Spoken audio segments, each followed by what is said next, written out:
राधे राधे, जय श्री कृष्णा। मेरी वीडियो में आपका स्वागत है। आशा करती हूँ आप बहुत अच्छे होंगे सभी। और आज मैं जा रही हूँ गोपाल जी की सेवा पूजा करने। तो किस तरीके से करते हैं मैं आपको बताती हूँ, चलिए। और ये आ गई हूँ मैं मंदिर में सारे बर्तन मैंने साफ कर लिए हैं, मतलब पोंछ लिए। पानी हो रहा था ना, इस वजह से मैंने सारे बर्तन पोंछ के रख लिए।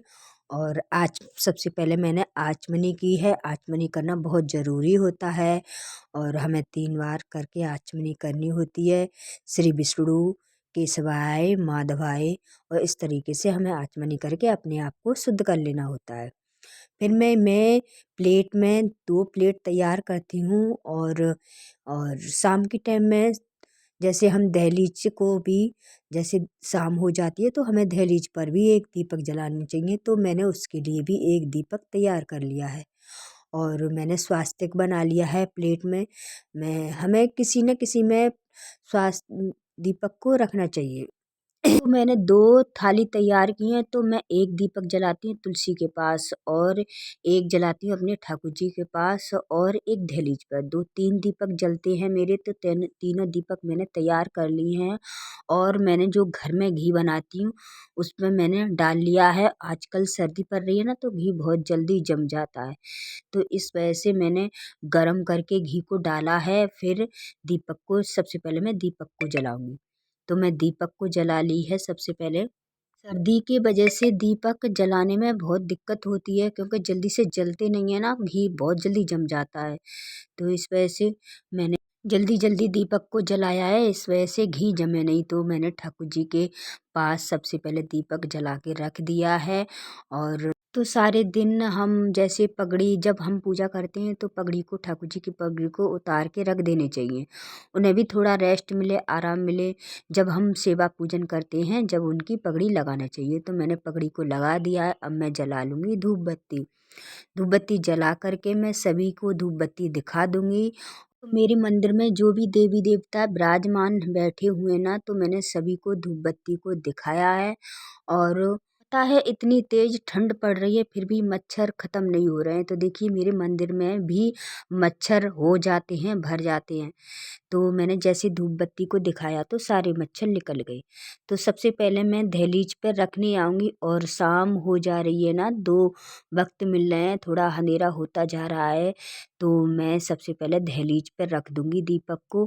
और फिर सबसे पहले हम दहलीज पे दीपक रखते हैं, तो सभी देवी देवताओं का स्वागत के लिए तो सबसे पहले दहलीज पर ही दीपक को रखना चाहिए। मैं दहलीज पे दीपक रख के फिर आ गई हूँ मैं तुलसी माँ के पास। तो मैं तुलसी माँ पर भी रोज़ाना दीपक जलाती हूँ, ऐसे ही उनकी आरती करती हूँ और उनकी पूजा करती हूँ सुबह शाम। जल्दी सुबह होती है तो मैं जल्दी सुबह दीपक जला देती हूँ, नहीं तो एक कपूर तो जलाती हूँ। और शाम को तो मैं डेली रोज़ाना दीपक जलाती हूँ। और देखिए उनकी परिक्रमा भी ले लेती हूँ ऐसे ही, क्योंकि दीवार के सारे हैं, इस वजह से मैं आसपास नहीं ऐसी परिक्रमा लिख पाती। तो मैं ऐसे ही मई की मई खड़े होकर के मैं परिक्रमा ले लेती हूँ और उनका पूजन कर लेती हूँ। तो मैंने दीप धूप दिखा करके उनका पूजन किया, और जो भी भूल चूक के लिए क्षमा मांगी, क्योंकि माँ तुलसी हमारे घर में विराजमान होती हैं तो सारी नकारात्मा हमारे घर से दूर होती हैं। तो इस वजह से माँ तुलसी की पूजा बहुत ज़रूरी होती है करना। तो फिर मैं आ गई हूँ मंदिर में, और मंदिर में अब करूँगी अपने ठाकुर जी की सेवा पूजन। तो मैंने धूप दीप उनको दिखा करके रोली में, हल्दी सी रोली में मैं तिलक कर दूंगी, तो कि दीपक पूजा का साक्षी होता है। तो सबसे पहले हमें दीपक का ही पूजन करने चाहिए, फिर गणेश जी का करने चाहिए। हमें गणेश जी को सबसे पहले चंदन टीका करना चाहिए, उनकी उसके बाद में सभी देवी देवताओं का और अपने ठाकुर जी का। तो सभी देवी देवताओं का मैंने तिलक कर दिया है हल्दी रोली और चंदन से।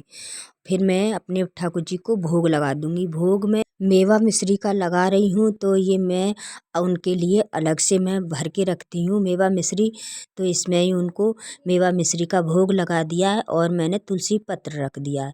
तुलसी के पत्र बगैर ठाकुर जी भोग लगाते ही नहीं हैं, तो ये भोग लगा दिया है मैंने उनको। और हाथों से भोग लगाती हूँ उनको, क्योंकि बाल रूप है ना वो, तो हमें उनको 4-5 बार उन्हें हाथों से ही भोग लगाना चाहिए और बड़े प्रेम से भोग लगाते हैं हमारे ठाकुर जी। जब उनके सामने आ जाते हैं तो बिल्कुल ऐसे लगते हैं जैसे बहुत मुस्कुरा रहे हैं और देखते ही उनकी तरफ मन खिंचता चला जाता है। अब मैं कर लूँगी माला जाप। शाम की टाइम में, सुबह शाम में 1-2 माला रोज़ करती हूँ। माला करने के बाद में मैंने माला को रख दिया है और फिर मैं कर लूँगी आरती। तो मैंने कपूर जला के, दीपक और कपूर दोनों से ही मैं आरती करती हूँ। तो मैंने उसी में कपूर रख लिया है प्लेट में ही, अब मैं कर लूँगी आरती। तो घंटी बजा कर के हमें सुबह शाम डेली रोजाना के आरती करने चाहिए। 1-2 आरती तो करना चाहिए। श्री जय जगदीश की और बाल गोपाल की आरती हमें ज़रूर करना चाहिए। आरती करने से हमारे घर में बहुत सुख शांति आती है और जो भी हमारे घर में जो भी नकारात्मक होती है वो घंटी की आवाज़ से दूर हो जाती हैं। तो इस वजह से हमें सुबह शाम डेली रोजाना के आरती करना चाहिए। तो मैंने कर ली आरती और आरती कर के मैं आरती दे दूँगी और फिर उनसे क्षमा याचना मांग लूँगी। तो आज के लिए इतना ही, और मेरी वीडियो अच्छी लगी हो तो लाइक करें, सब्सक्राइब करें, कमेंट करें। राधे राधे, जय श्री कृष्णा। मिलते हैं फिर।